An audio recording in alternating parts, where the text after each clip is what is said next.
সালাম আলাইকুম। বাংলাদেশ আওয়ামী লীগের যারা ফ্যান ফলোয়ার আছেন, আপনাদের জন্য খুবই বড় ধরনের একটা দুঃসংবাদ।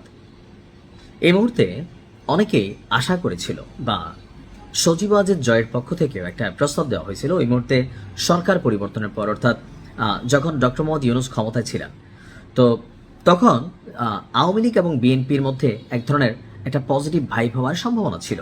কারণ অনেকেরই ধারণা ছিল বা অনেকে মনে করতেন যে ডক্টর ইউনূস সরকার আসলে জামাতকে প্রেফার করতেছে অথবা এনসিপিকে নিয়ে কোনো পরিকল্পনা করতেছে। তো ওই সময় সজীব ওয়াজেদ জয় বা আওয়ামী লীগের পক্ষ থেকে বিএনপির প্রতি অনেক পজিটিভ বক্তব্য দেওয়া হয়েছিল। বিএনপির অনেক নেতারাও যে বিএনপি ক্ষমতায় গেলে আওয়ামী লীগের জন্য রাজনৈতিক একটা প্রশস্ততা আরও অনেক ধরনের বক্তব্য দিয়েছিলেন ব্যক্তি বিশেষে।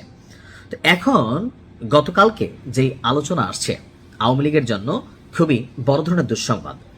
আওয়ামী লীগের রাজনীতি নিষিদ্ধের অধ্যাদেশ সংশোধনী সহ পাশ হচ্ছে সংসদে। আবারও বলছি, বাংলাদেশের প্রথম সারির গণমাধ্যম দৈনিক ইত্তেফাক লিড নিউজ করেছে আওয়ামী লীগের রাজনীতি নিষিদ্ধের অধ্যাদেশ সংশোধনী সহ, অর্থাৎ নিষিদ্ধের যে অধ্যাদেশটা ছিল যে আওয়ামী লীগ কি করতে পারবে পারবে না, তো এই অধ্যাদেশটাকে সংশোধনী করা হবে। তো সংশোধনী সহ পাশ হচ্ছে সংসদে। একটু ঝোল টাইপ তো লিড নিউজের মধ্যে ক্যাপশনে আছে। এখন আমরা যদি দেখি সন্ত্রাস বিরোধী অধ্যাদেশ 2025, আপনার আওয়ামী লীগের রাজনৈতিক কর্মকাণ্ড নিষিদ্ধ করার বিধানটা ছিল এতে, আর এতে আপনার এই অধ্যাদেশটাকে একটু সংশোধন করে পাশের সুপারিশ করেছে সংসদীয় বিশেষ কমিটি। এখন পাশ হলে আওয়ামী লীগের জন্য দুর্দিন আসবে। 133টি অধ্যাদেশ পর্যালোচনা শেষে এই বিশেষ সংসদীয় কমিটি চূড়ান্ত রিপোর্ট আপনার প্রকাশ করেছে বা জানিয়েছে। গেল 2রা এপ্রিল জাতীয় সংসদে বিশেষ কমিটির প্রধান জয়নুল আবেদিন এমপি প্রতিবেদনটি পেশ করেন। প্রতিবেদনে কি আছে? মূল অধ্যাদেশে আওয়ামী লীগের নাম উল্লেখ করে রাজনৈতিক কার্যক্রম নিষিদ্ধের যে ধারা ছিল সেখানে কিছু পরিবর্তন বা পরিমার্জন এনে এটি পাশের প্রস্তাব করা হয়েছে। তো আসলে ঠিক কি ধরনের সংশোধনী আনা হয়েছে এই ব্যাপারে আসলে প্রতিবেদনে বিস্তারিত উল্লেখ করা হয়নি, বিষয়টা একটু হিডেন। এখন এখানে পজিটিভও থাকতে পারে, আই ডোন্ট নো, বাট পরবর্তীতে বলা হচ্ছে যে অন্তর্বর্তীকালীন সরকার কর্তৃক জারিকৃত এই অধ্যাদেশে কোনো নির্দিষ্ট রাজনৈতিক সত্তা বা সংগঠনের সভা সমাবেশ মিছিল এবং প্রকাশনা নিষিদ্ধ করার ক্ষমতা সরকারকে দেওয়া হয়েছিল। বিশেষ করে ফ্যাসিবাদী শাসনের অভিযোগে আওয়ামী লীগের রাজনীতি নিয়ন্ত্রণের লক্ষ্যে এই আইনটি তৈরি করা হয়েছিল বা আনা হয়েছিল। বিশেষ কমিটি এই অধ্যাদেশটিকে সরাসরি বাতিলের তালিকায় না রেখে কিছু পরিবর্তনের মাধ্যমে স্থায়ী আইনে রূপান্তরের পক্ষে মত দিয়েছে। এর ফলে আওয়ামী লীগের রাজনৈতিক কর্মকাণ্ডের উপর আইনি নিষেধাজ্ঞার পথটা আরো প্রশস্ত হইল। একটা কথা আছে যে আশ্বিনে রান্দে কার্তিকে খায়, যেই বর মাঙ্গে ওই বর পায়। বর শব্দটার বিষয়টা হচ্ছে ইচ্ছা। আশ্বিনে রান্দে কার্তিকে খায়, অর্থাৎ আপনি আজকে যে চারা বপন করতেছেন এটা কিছুদিন পরে আপনার জন্য গাছে পরিণত হবে, আর যেটা আপনি মন থেকে চাইছেন বারবার চাইছেন সেইটাই আপনাকে ফেস করতে হবে। এখন আমি এই কথাটা কেন বললাম? আওয়ামী লীগ সরকারের সময় জামাত ইসলামের রাজনীতির উপর যে নিষেধাজ্ঞা দেওয়া হয়েছিল, বিএনপির সাথে অনেক ক্ষেত্রে, বিশেষ করে আমি সবসময় বলেছি, আগের ভিডিওগুলো এখনো আছে, যে মরহুম প্রধানমন্ত্রী বা সাবেক 3বারের প্রধানমন্ত্রী বেগম খালেদা জিয়ার সাথে যেটা করা হয়েছে এটা কখনোই রাজনৈতিক শিষ্টাচার ছিল না। ওনাকে যেভাবে জেল খাটানো হয়েছে যে সামান্য অপরাধে, এটা বিএনপি বা জনাব তারেক রহমান যে ছেলে বা এই দলটির নেতাকর্মীরা কখনোই মন থেকে তারা এটা মানতে পারে নাই। আজকে তাদের হাতে ক্ষমতা আসছে, সো তারা তো একটা রিয়েকশন দেবেই, যেমনি হোক টেকনিক্যালি এটা দিবেই।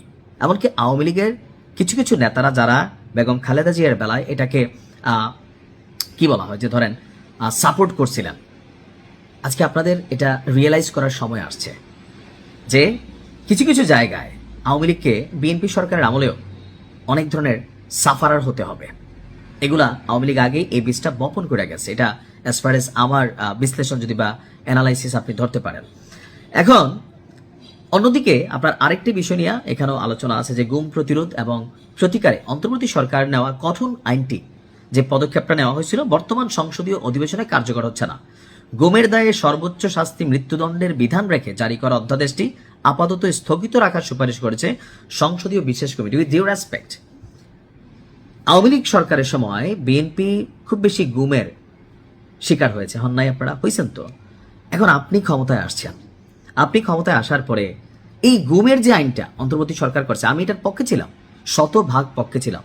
যে কোনো মানুষ যত অপরাধ করুক, রাষ্ট্রীয় কোনো বাহিনী দ্বারা তাকে আটকায় রেখা, আয়না ঘরে রেখা বা বিশেষ কোনো সেলে রেখা, তার পরিবার, তার সন্তান, তার স্বজন, ওই মানুষগুলোর কাছে এই মানুষটাকে জীবিত আছে, তার কি গায়েবী জানাজা হবে, সে কি জানাজা পাওয়ার যোগ্যতা রাখে, নাকি সে বাইচা নাই, তার বউটা কি থাকবে, এই যে একটা সিচুয়েশন ছিল, সবচেয়ে বেশি ভুক্তভোগী ছিল বিএনপি।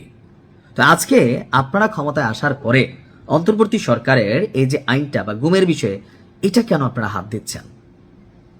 তো তার মানে কি দেশে অন্য কিছু ঘটতে যাবে? যদি এমনটা হয় তাহলে আওয়ামী লীগের পতন থেকে শিক্ষণীয় যে বিষয়গুলো, সেগুলো হয়তো আমরা আন্ডার এস্টিমেট করছি। আমি বরাবরই বলি, যে কোনো মানুষ যদি অন্যায় করে, রাষ্ট্র তাকে সর্বোচ্চ শাস্তি দিবে, পানিশড করবে, কিন্তু তাকে রাষ্ট্রীয় বাহিনী দ্বারা অথবা রাষ্ট্রীয় বি টিম দ্বারা অথবা সি টিম দ্বারা তাকে গুম করা, তাকে নাই করে দেওয়া, তাকে গায়েব করে রাখা, এই যে আহাজারি, এই যে আহা, এটা কিন্তু ধ্বংসটাই আনবে। যদি এই আইনটার মধ্যে ভেজালওয়ালা কোনো কিছু না থাকে, এই কমিটির উচিত এই আইনটাকে প্রসিডিং করা, এটাকে আটকানো না। আর এতে মানুষের কাছে, জনগণের কাছে একটা জিনিস মনে হবে যে যেই বিষয়টা নিয়ে আমি সারা জীবন গত 17 বছর ভুক্তভোগী ছিলাম, আজকে আমার হাতে ক্ষমতায় আসার পর ওই আইনটাকে আমি হাত দিচ্ছি, এটাকে আমি স্থগিত রাখছি, বন্ধ করতেছে না, বাতিল করতেছে না, বাট এটা তো অনিবার্যিত দরকার ছিল। যারা গুমের সাথে জড়িত ছিল এদের পানিশ ছিল, এরা পানিশ ডিজার্ভ করে।